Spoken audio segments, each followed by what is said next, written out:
I'm super excited to be talking today with Marty Kagan, founder of the Silicon Valley Product Group. Marty is an all-timer, one of the greatest product management gurus of all time. We're going to talk about the state of product management today and what it takes to build the product-centric organizations of the future. It should be an amazing conversation. Can you tell me a little bit about the state of product management in 2025? Like where are we right now? What's going on? Well, I would say we're in a pretty fundamental shift going on right now, mostly, of course, because of generative AI and how that is not so much yet, hasn't really changed things yet, but many of us, myself included, do anticipate more significant impacts over the next few years, probably over the next 5-year time frame. So let's maybe dig into that a bit more and start there. So within the context of product management and the product management processes, like forget the actual products for a while. How do we see AI changing the game? Like where is it now and where is it going? Yeah. The reason this is kind of a very messy question is because there are actually 3 very different models of product management out there today and have been out there for honestly 20 years. So AI impacts each of those differently. So, and it's a very almost religious topic with a lot of people. They kind of have their favorite of the 3. But sort of taking religion out of it to the degree we can, there are these 3 very different models. One of them is sort of more dominant in Europe, and it's referred to as the product owner model. Another one is very dominant actually in the US. I refer to it as the feature team model. And then there are the form of product management that's used really by the top product companies in the world. And I refer to those as the empowered product team model. But each of those 3 are pretty fundamentally different. The roles they play, not only on the team, but in their companies. In fact, the role of innovation in their companies is very different. So because of the different contexts, the different needs, there's very different, responsibilities they have. And based on those responsibilities, the technology, the new tools, that's the biggest impact really of these generative AI technologies when we talk about how it impacts people and teams on product teams it's very different. In some cases, I think, especially in that first of those 3 models, I think it's entirely likely that those jobs will be largely disrupted. I have a lot of friends, actually hundreds of friends that are in that model, and I'm trying my best to encourage them to upskill so that they have a future in that role. Now, of course, I could be wrong, and a large part of me hopes I'm wrong about that. But I think the writing's on the wall for that one. So why is it that the disruption is primarily hitting that product ownership model? Like what about that model is unique to that? And what does that upskilling look like in your mind? Yeah. Well, because fundamentally the difference is the product owner role is a much more junior role. It's a much lower level role. Just like today, pick any headline in the technology space and you'll see very likely that the more junior engineers, developers are already feeling threatened. And in many companies, they've stopped hiring that level person. On the other hand, more senior people are making more money than they've ever made because the companies realize they're actually more valuable, not less. So there is just disruption happening on the engineering side. I think the same thing is just starting to really happen on the design side. And in the product side, we don't map exactly to that same sort of spectrum, but it's comparable. And the product owner model is it's a much more junior and a much more administrative and a much more project management like role. And so these are things that the tools, I mean, I've been asked to look at, I don't know how many, more than 20 prototype tools, beta tools. And this is the easy target for them, Yeah. right? So this is sort of where I think they're starting. So I'm genuinely worried about that. And there's more to it always, another layer. But that product owner role is tied very much, not really to product management, but to process. And process is, increasingly people are realizing that's really not the solution. And there's a lot of baggage associated with that. So there are other factors at play for that role more than just generative AI. So is it fair to say that, as process becomes more streamlined, more automated, that, as these roles look to upskill, they need to start becoming more visionary. They need to start be more forward thinking in terms of like, what could the future of these products be? And, how, like really sell that kind of product model at the firm level versus being tucked away in a corner. Is that in the zone? I do. I mean, in the product world, each of these terms has very specific meaning. So the visionary side is really the leadership role, Right. and that is, like you're alluding to, that is increasingly important. But even at the individual contributor level, there is always some mix of strategy and execution. And the jobs that are really at risk from this disruption are the ones that really are all about the execution. And what it points to is there's a big question, though, and this is what the more advanced product managers focus on, the question of really what to build, not how to build, but Right. what to build, and what problem to solve, for who and how. And these are difficult decisions, Sure. very subjective decisions, and a lot of judgment goes into them. And that's where the more experienced product people have a very large advantage. Right. So what does this look like, in the middle model you described, the feature model that's, more popular, in America? What does that look like in that model? And what's the threat level? The threat level, I think, is a little lower than it is in for the product owners, for sure. It's kind of a hybrid model. The product managers in that model, they're not responsible for the level of innovation that we're talking about on that more advanced model, but they do have some. So what they are really, there's a lot of project management there. And that's the part project management, I think there is beautiful opportunities everywhere for tools to improve that. Yeah. But there is still a role for judgment. There's a lot of decisions you make. And so I think the strong feature team product managers will still, I think, have more time to contribute at their companies, for sure. It's still more vulnerable than I would like. And so I encourage my friends in that role to upskill as well. Plus, there's almost no innovation in that model.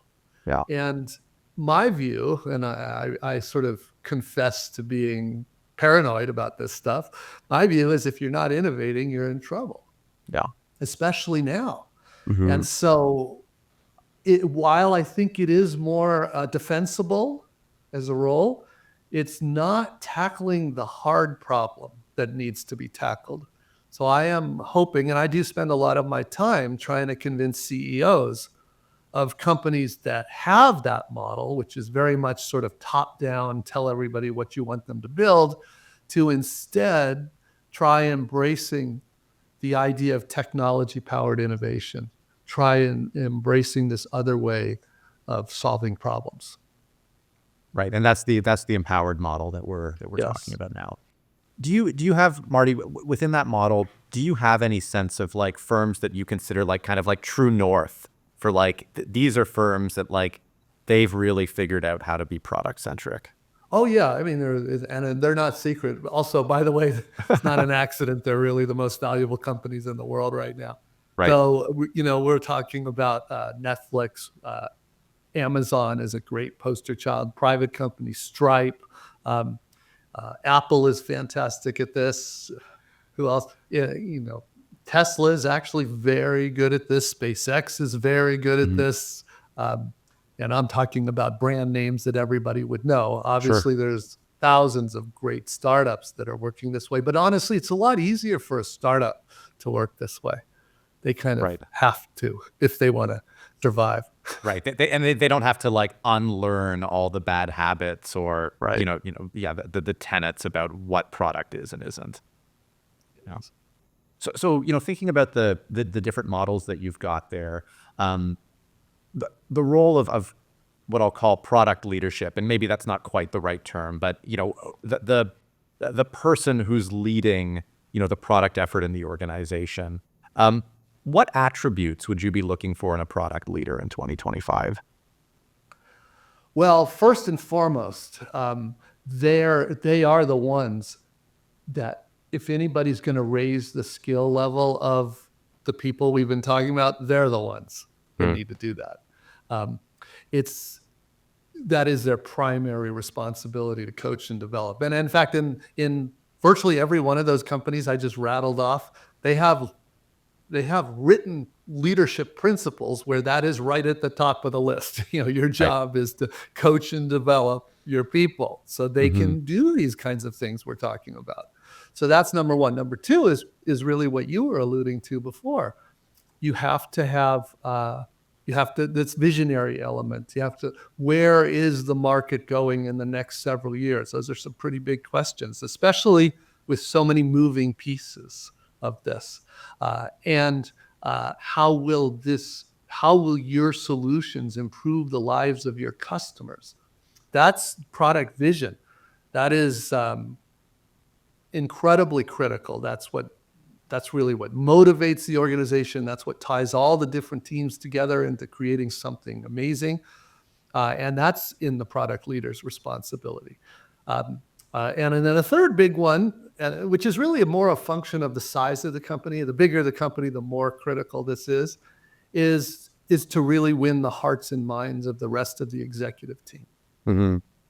Because you really can't do what we're talking about here in a silo. Right. You have to do it. It impacts marketing. It impacts sales. It impacts finance. It impacts HR. And so the product leader has to make it a major priority. And it takes a different set of skills, as you know, to win hearts and minds. Yeah. No, it makes complete sense, and it resonates very strongly with my experience. And I was thinking too, as you rattle off some of the names of these firms that have figured it out. They have like executive leaders, like they have CEOs and founders, chairmen, whatever you want to call them, that are bought into this whole product notion, right? Like it feels like even above the product leader, you need the whole organization rallying around it to be successful. You do. A little interesting factoid that not a lot of people realize is that literally the founders of Apple, Steve Jobs, Amazon, Jeff Bezos, Larry and Sergey at Google, the founders, they were all coached by the same guy. I didn't know that. Coached them. Bill Campbell. He was known as, in fact, there was a book written about him called $1 Trillion Coach. The leaders at Google wrote that afterwards, after he passed away a few years ago, to sort of a tribute to him. But literally the same guy was explaining to these people essentially the product model. And why it was so important and how different it was than how most of those companies, most companies in the world work. So being more familiar with Campbell's work, can you see the through lines across those organizations? Like Absolutely. What lessons can you tease out that I you're see like, it that's all the Campbell? time. Yeah. See it all the time. And I love that. I met him several times, but I was never coached by him. I wish I was. He'd be $1 trillion richer, right? Yeah. I did work for 3 different people in my career that were coached by him. So I felt like I grew up learning these lessons. And Yeah. so that was a real gift. But there's several examples. One of them I already alluded to. He's famous for a line which is, "You cannot be a good manager without being a good coach." That's one of his lines. Another one, single most important thing. And by the way, this is probably, if anybody listening is like wondering what the key to innovation really is, he argued, and I think he was spot on. He argued the single most important thing is empowered engineers. Yeah. And what this means is engineers are not there just to build what you're telling them to build. There's a great Steve Jobs quote, which was, "We don't hire all these smart engineers in order to tell them what to build. We hire these engineers so they can show us what's possible."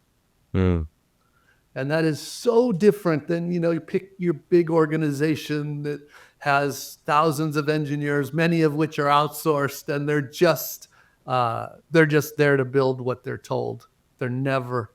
And this is this is obviously an more important topic, but if you look at all the companies today turning out very impressive new enabling technology products with Gen AI, they're the ones that have been using their engineers. They're the engineers are the ones that came up with these solutions. Well, and that's really interesting to me, Marty, because when you think about some of the mythology around guys like Jobs or guys like Musk, you mentioned Tesla. I feel like they have a reputation as like the visionary leaders who are like, we're going to do it this way, damn it, and they kind of impress on the engineers what's going to happen. That it sounds like there's more to it than that, and there's actually more of a back and forth behind the scenes. Do you believe that? It's a common misconception. Now, the truth is, Steve Jobs and Elon Musk are two completely different people and situations. Yeah. And a few years ago, I thought I understood Elon Musk. Now I don't pretend to. Sure. So there's other things going on there. I do know a lot of people that work at his companies that are, there. You have to realize there is no way at those scales. Just look at Tesla and SpaceX together. There's no way for him to be micromanaging all those people. It's just not possible. Yeah. And it's really not how it works. Now, Apple is a much better example because actually Steve Jobs was visionary, absolutely. But it's a fundamental misunderstanding to think that meant that he was telling people how to build what they needed to build. In fact, it was very much the opposite. He would ask you, and they would come to him every week with prototypes of what they think is a good solution. And he was very good at pointing out where those prototypes were lacking. Yeah. And saying like, this is not good enough. We cannot ship this. We cannot. And he set a very high bar. He didn't know the solutions to any of this stuff. Yeah. He just knew what would make a great product and what wouldn't. And for anybody who really, because this is a common misconception, and I think it's a really dangerous misconception because so many people think that, oh, well, I'm going to act like Steve Jobs and boss everybody around. But that is not how he worked at all. There's one book in my experience, only one book out there that actually shows what it was really like. And it was written by one of the senior engineers for a long time at Apple.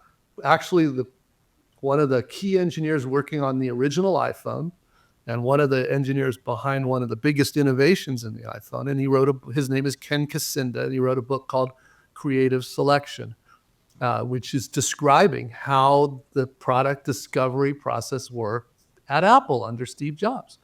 And with hundreds of stories. And in none of them was he saying like, you build this, you do this, you do this. He was instead saying, we have to figure out a way to do a 100% touchscreen device. And that means we've got 100 problems to solve in order to do that. And you need to solve these problems. Here's the problem. And they're not easy problems. Otherwise, lots of other people would have done them. So that's more of what it's like. Yeah. So he would push them to the limits of what's possible, but he would let them he would let the solution kind of emerge and have them show off the art of the possible. I don't even think it's about letting it. It's He fair, knew enough. fair. He knew enough that he knew that's the only way it happens. Yeah. Honestly, it's the only way it happens. Yeah. Since we're talking about him, there is an amazing resource that was rediscovered a few years ago. It's called The Lost Interview. And it was actually recorded in 1995, which is remarkable. Interesting Steve time. Jobs Yeah. had been kicked out of his company, and it was recorded way back then, and then it was lost. It was recorded for a public television show, and it was lost, the actual tape, and it was found after he died by one of the producers in his garage. And he just uploaded the whole thing. It's just over an hour. It's on Apple TV. It's on Google Play. It's on Amazon Prime. And it's literally $5. But it is a masterclass in this. And he talks about these issues. He talks about what people don't understand about how you create great products. It is probably the best resource I have ever seen out there from anyone. That's a really cool recommendation. I'm gonna check that out. So I want to ground the conversation a little bit, Marty, and I could talk about Steve Jobs, all day, and it's so interesting as this kind of inspirational leader. One of the I spent a number of years advising executives, kind of in this space, among others, and one of the most common pieces of feedback I got here is, well, that would never work at my firm because, my leaders are not Steve Jobs and they don't believe in, the product model. There's some sort of like executive level resistance, and, their default posture is just like throwing up their hands like, okay, well, that can't work here. So I don't have to push myself. Like, I'm just going to make do with the status quo. What's your advice to people in that situation? Well, first of all, we hear that every day. Yeah. So you're not wrong as far as that is so common. In fact, the reason we wrote our latest book, which is actually about this topic about how do you transform, we didn't intend to write that book. That was not part of the real plan. But so many leaders said exactly that. They said, it's not possible. It only works if you're born in Silicon Valley, and you're a native company, you grew up this way.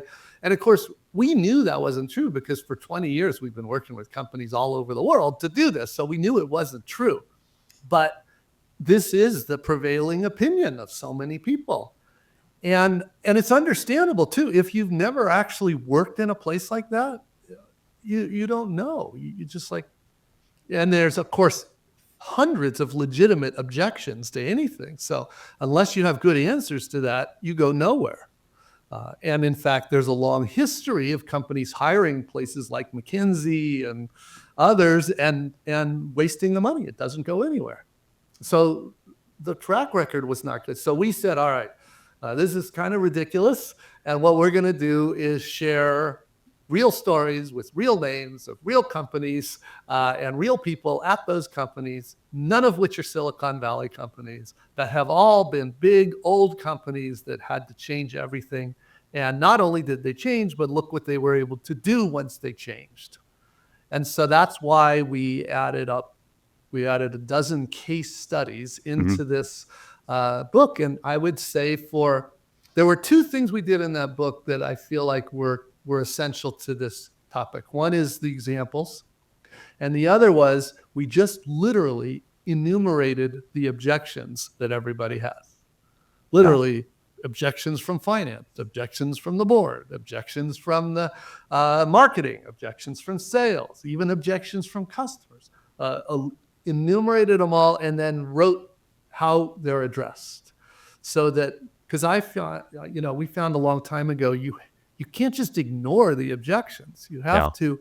They're legitimate objections most of the time. They're very legitimate. A CFO, they know how things have worked in the past. They usually don't like how they work, but they know them. And unless you can show them a better way, they're stewards of the funds, right? They're not going to just say do whatever. So they need it to be convinced. And so we put that in there. And I would say for most of these big companies, The objections and the case studies were really the key.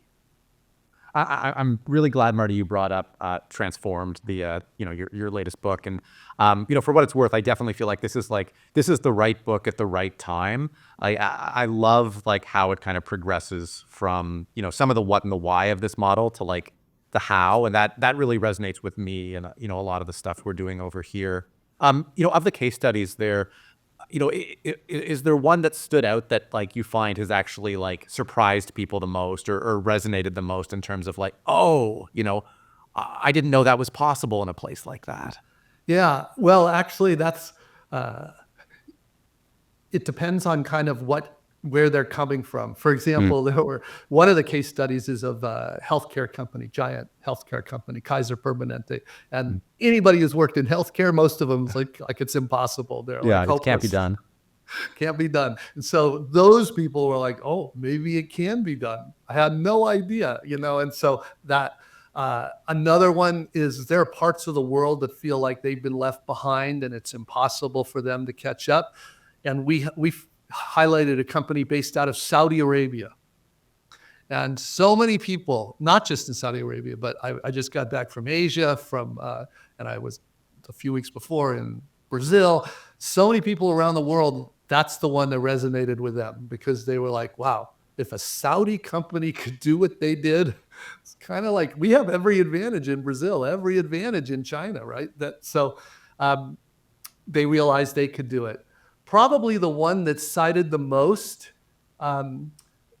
is the train line example from the UK. That was an example where a private equity fund, you know how they work, they kind of buy these companies that they believe are not performing as well as they should. And they believe if they can turn it around, this is a big payday. And that's exactly what happened. And they were, there's a lot of people I think that can relate to that. An old company that kind of joined and inherited all kinds of legacy. And it's so difficult to dig yourself out of those holes. And this company in just a few years became the biggest IPO in UK history at the time. So I think that one resonated probably the most so far, but it really depends on where you're coming from and what your biggest concerns are. But that's why we picked a range of companies like that. No, that's great. And I love that. And, as you said, it feels very much like depending on what sector you're in, depending on your geography, you've got your own version of the pain you're feeling. And so, yeah, I mean, it sounds like though, Marty, and, in this world you're describing, like it's kind of a no excuses world, right? Like it's the days of being able to say like, oh, well, that would never work here. Like, I don't know, in your mind, is there anywhere where it truly will not work? Or should there be a path there, regardless of what type of organization you're in? It's really hard for me to imagine a company that shouldn't work this way. But of course, unless you know every company, you can't really say that for sure. There might be. So I don't know. But I do think that it used to be more of a debate, right? Yeah. Now, now with generative AI, that debate is largely going away. Now the question is different. Now the question is, can we do this fast enough? Yeah. So it has really lit a fire under a lot of companies. Because for a long time, it was really, if you had a competitive threat, like a company like Amazon was entering your space, then you were scared to death. And then you were like, we got to change right away. And there were always some where the investors, the board would say, if we could show we know how to innovate, we could literally add a zero to our valuation. Mm-hmm. So, because they could look at the comparables out there and see. Today, those two things are still true, but they seem to be in the minority. Today, it's like, all right, everything, things are changing. Our organization is not set up to embrace and leverage that change. And that's what the product model is all about, is doing that. Well, and with that in mind, like the thing that concerns me, and I'm curious on your take on it, is that like, with Gen AI, with this kind of current landscape, like it's not even like, hey, you can add a zero. Like, my worry is that if you don't do this, you're going to end up taking away a zero from the valuation of your organization. Is that, is that a valid concern? Absolutely. And people are already worried about, absolutely. So there's really two sides to it. One is responding to the threats effectively, like we're talking about, and the other is taking advantage of the opportunities. Yeah. Interestingly, I mean, Gen AI is the biggest test of Yeah. our world, of our industry, for sure. Right. Before Gen AI was the pandemic, of course. And the pandemic was, an existential threat to a lot of companies. In fact, a lot of companies, as everybody knows, they died because they could not adjust to the new reality fast enough. And one of the things we decided to do in that book was to highlight the companies that, because they had moved to the model, they were able to not only adjust, but they were able to come out way stronger than their competitors, most of which were literally destroyed. Yeah. So Marty, your group, Silicon Valley Partners, you do workshops in this space. You go in and you actually help organizations that, that are looking for, if I can call it a kick in the butt to get them on the right path here. For organizations that are like kind of watching the tide of AI come in and are worried about either the threats or not capitalizing on the opportunities, where do you typically recommend people start? How do you, kind of kick this off and get a lay of the land? We recommend that you got to start with an assessment. And in fact, in the book, we included our assessment, the exact questions that we use, specifics, and we encourage people to just do this themselves. So they can absolutely do an assessment. And that assessment will give them the lay of the land. Where are they really right now? The book describes where we think you want to get to. Yeah. But you need to know where you're starting from so that you know what particular situations you have to address. So if you read the book and understand, like, this is where we need to get to, this is what's common between all the great companies we're talking about, whether they make cars or phones or platform services like AWS, they all trying to get to this place.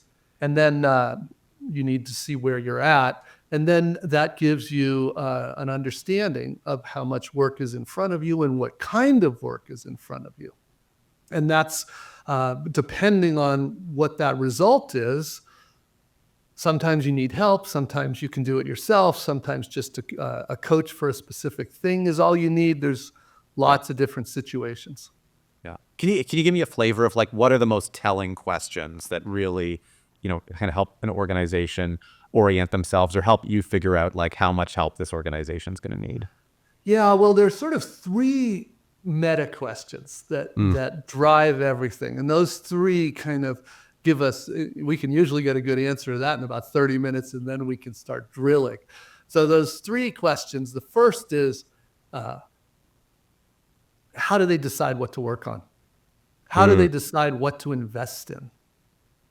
It's remarkable how primitive so many companies are. They are just so amateur at this decision. They just make up these spreadsheets and they take wild ass guesses on how much money they'd make and what it would cost.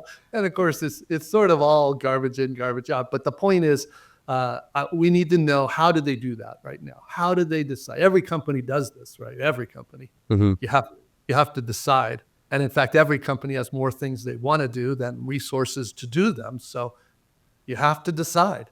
So that's the first meta topic. Right. The second meta topic is, once you decide you've got something to do, how do you actually solve that thing? How do you come up with a solution? Do you just have what you consider your smartest people say, this is what we should do, usually your executives? Or, do you hire somebody to tell you this, an agency or something? What do you do? How do you solve those problems? And then the third is, okay, you've got a solution. How do you actually build, test, and deliver that solution to your customers? Those are the three meta areas. We refer to them: how do you decide what problems to solve? How do you solve those problems? And how do you build and deliver your solutions? some companies are good at one and not the others, Yeah. whatever, but you need to be solid in all three of those. Mhm. And that at least gives us an area, and then we can go and, of course, drill deeper. Yeah. It's so interesting. And I mean, these are these are such meaty questions. And they also strike me, Marty, as being like some of the hardest questions or some of the hardest areas to like actually mature in or change, right? Like to actually like to transform what you invest in, to transform like how you build the stuff. Like, yeah, I mean, I can't imagine that's something you're gonna do like, you know, by the end of the week, right? Like these are so ingrained in the DNA of an organization. And so do most organizations start by like, how do I optimize within this? Like, how do we, Yeah, where do we that's go from great. there? It's a great question. It's and just to be clear, for we're not talking small startups here. We're talking Yeah. medium or Oh large yeah. companies. It's usually 1 to 3 years. Yeah. So realistically, 1 to 3 years in order to get to where you need to be, in order to be able to handle the changes that come at you, take advantage of the opportunities that come your way. 1 to 3 years. Now, here's the thing. Now I'm injecting a little bit of politics here. I've never met an organization that gives you 1 to 3 years worth of time to go and Yeah. change everything. That's just not how it works. So rather than try to change everything at once, Hmm. we always advocate this idea of pilot teams. Pilot teams, you actually can make a real difference in weeks or a small number of months. Pilot team says we're going to take a small subset of the organization, usually 1 to 3 actual product teams. We will staff them very intentionally with the people that are good examples of what you need in this. And we will do everything we can to set them up to succeed. Yeah. Meaning we'll make sure the management is supportive, for that particular. It's just an experiment, right? This is a Hmm. low cost, low risk, and quick way to see if this model works well in this company. And most importantly, for the executives to see if this model will work in this company, if this is going to be good money to put into this.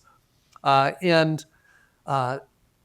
those pilot teams, I mean, there's a lot of thought that goes into them. You want to make sure that whatever they do, if they succeed, you don't want the executives to say, oh, we could have done that anyway. That's easy.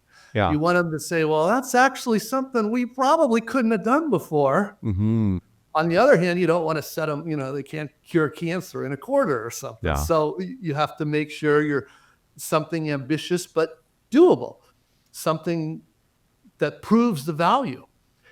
And then, anyway, there's a number of factors there to make sure that they do. But then that pilot team, usually we say run it for a quarter, so a few months.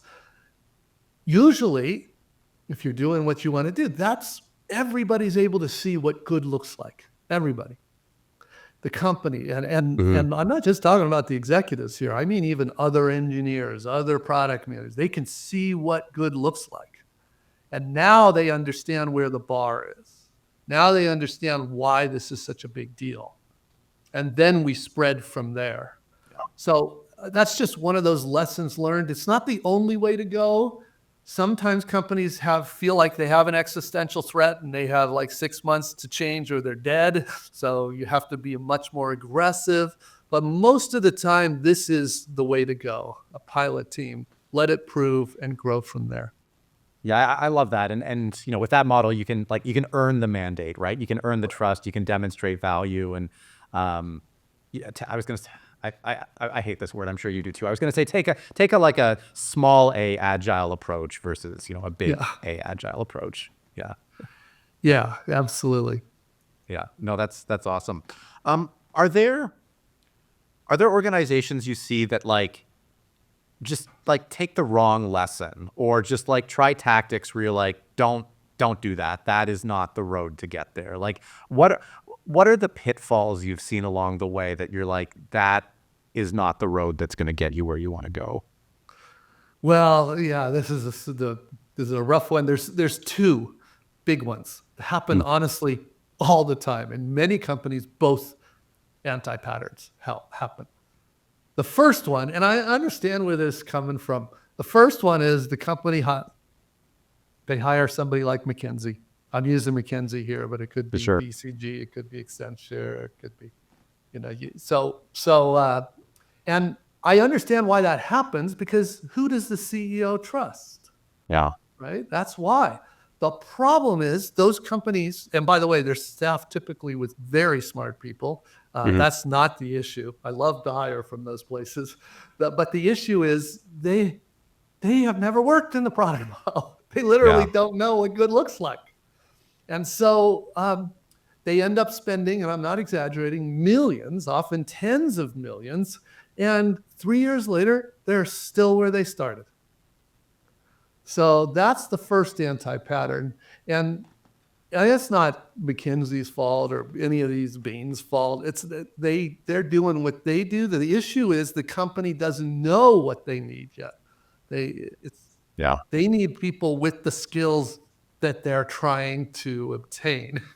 So that's a really common anti-pattern. The second one, you alluded to it just a minute ago, they think by moving to agile, they'll be able that'll to solve their do all this problems. stuff. And of course, they mean capital A, agile. And don't get me wrong, if you do that, the real kinds of agile, there's sort of fake agile and real agile out there today. But if you do real agile, it will help, but it'll only help in the third of those three big areas I described: changing how you build, test, and deploy. And the problem is, that's the easy one of the three. That's the problem. So a lot of companies bought into the whole, we're going to transform, and that means agile.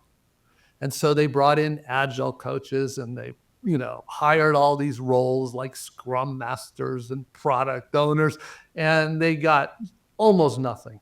Sometimes they got even worse than they were before. And what they didn't understand was that they were not addressing the real meat of the problem, like we were talking about. Doesn't address it at all. It's just not even in the scope of it. So, I feel for a lot of those executives put a lot of money into that and didn't get the results. Yeah. It's just not the right place to start, right? Like it's a piece of the puzzle, but you got to get the big stuff right first. And you have to understand that bigger context. Yeah. I want to come back, Marty, to really, really insightful, by the way. I want to come back to the first one, which was the consultancy problem, or, the McKinsey problem, if I can call it that. To me, there's a couple of things wrapped up in there. One of them is you mentioned that the consultancies, like, they don't follow the product operating model here. To what degree, like, is this a matter of finding product-centric consultancies? Or is like the use of consultancies itself just like somewhat misguided, and this is more about just building those capabilities in-house in your mind? Yeah, well, there is one dimension, because most of the management consultancies, their business model is in the do it for you model. Yeah. Right. And of course, it's very profitable. I'm not questioning that. Sure. That's why it's tens of billions of dollars often, is because It's a business. Yeah, it's a business. They have to provide an army of people. Look at the Accentures of the world. There's just huge numbers. And of course, the problem is the company needs to build these skills. Yeah.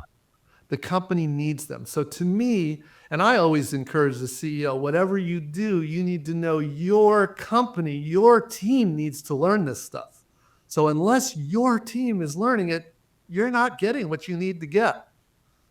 So then the question is, who can teach you? The most important thing is someone who's actually done that, been there, done that. And most of the time, business strategy is very different than product strategy. So most of the management consultancies are all around business strategy. Should we acquire this company? How do we, expand our business into whatever part of the world? And those super valuable, but not products, right? That's a very different thing. And so they're very different skills. Unless somebody that's helping you has actually done a product vision, unless they've done a product strategy, unless they've coached product teams, unless they know product discovery, How are they going to help you? And so that's a different skill set. And the good news is there's lots of people with that skill set. We recommend coaches all the time. We don't have any financial ties with any of them. We just recommend them almost every day. We have a network of about 100 around the world, because often that's what people need. They need somebody to sort Yeah. of stay with them, and coach them on these things. Yeah. No, and I'm glad you said that. That's exactly what I was getting at. It sounds like you're a big believer in like coaching as a model rather than consulting as a model, so that you can actually like educate, train up, and build those skills in-house Exactly. versus like walk out the door with them. Exactly. Yeah. No, I love that. And by the yeah, I'm an advocate for that as well.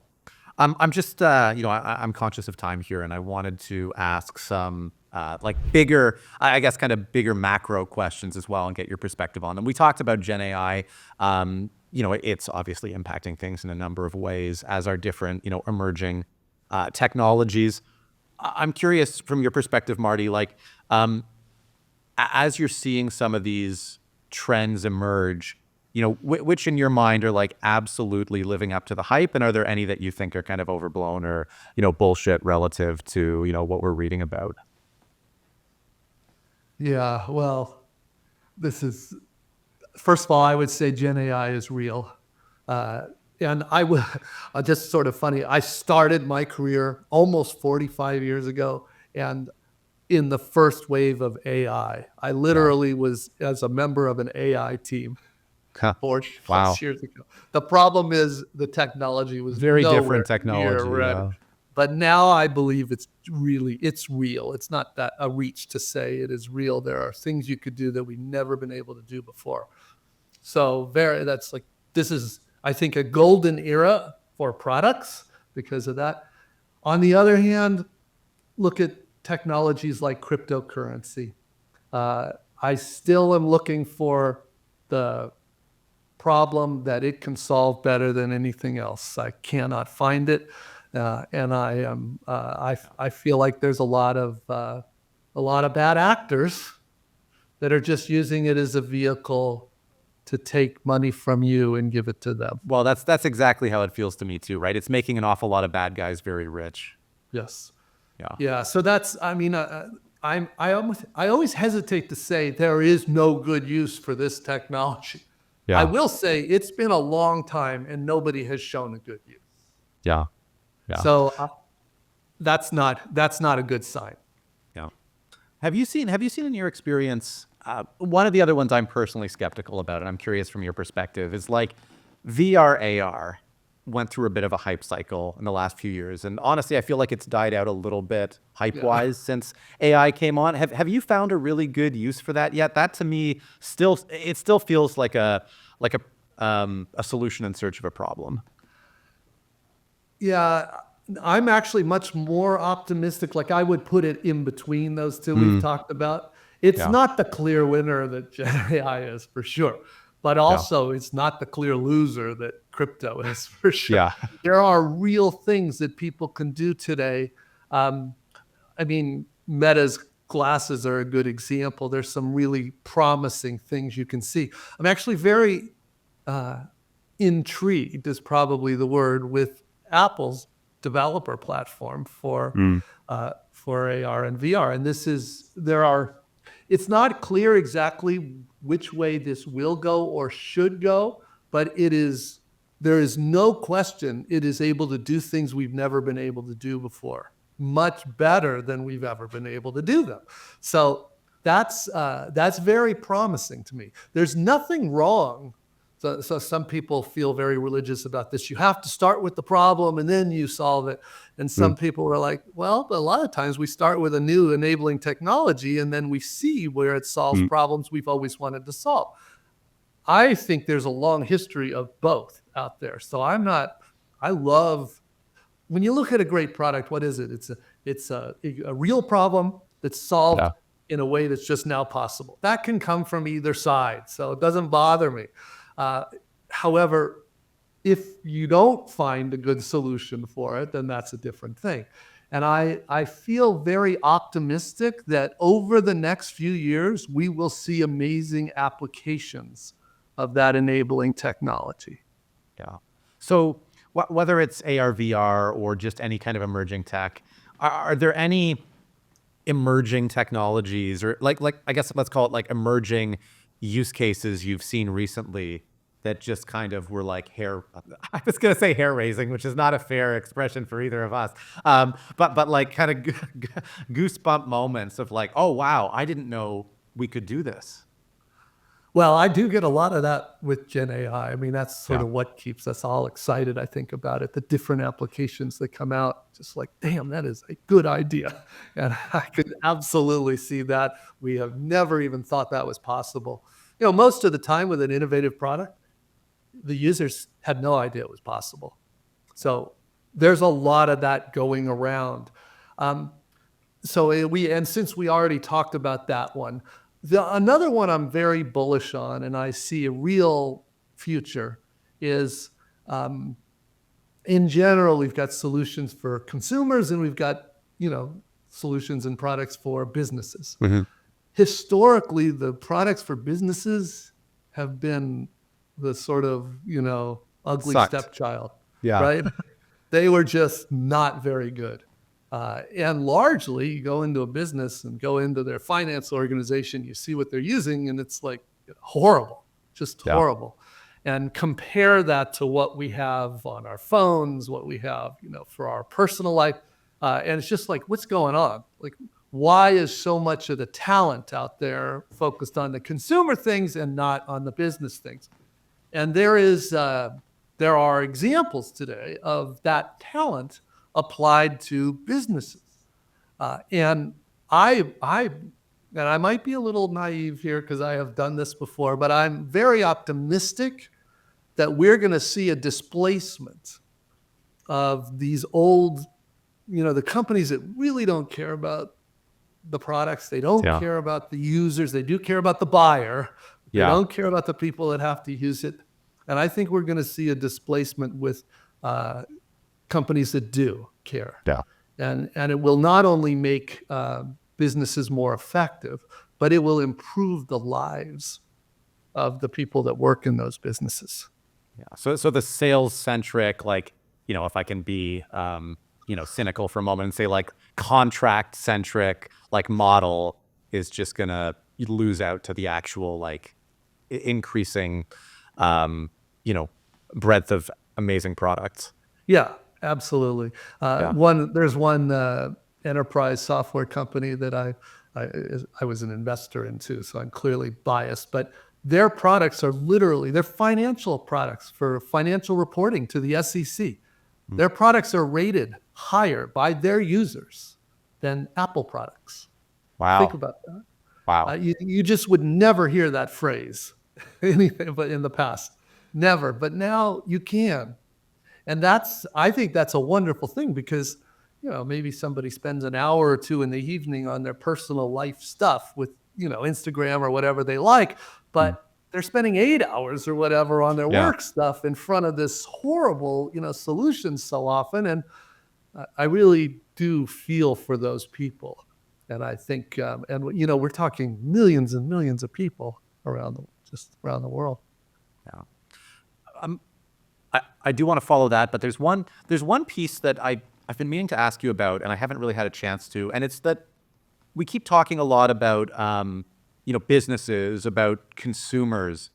To what degree do you see this, the product operating model, this whole approach, being adopted by or working for the public sector? Like, is there a use case there? Are they using it, or is this really just kind of commercial applications? No, it's a great question. In fact, I have spent time with the US, the UK, the Australian government services, because in a way they're like perfect example of why you'd want to do stuff like this. Yeah.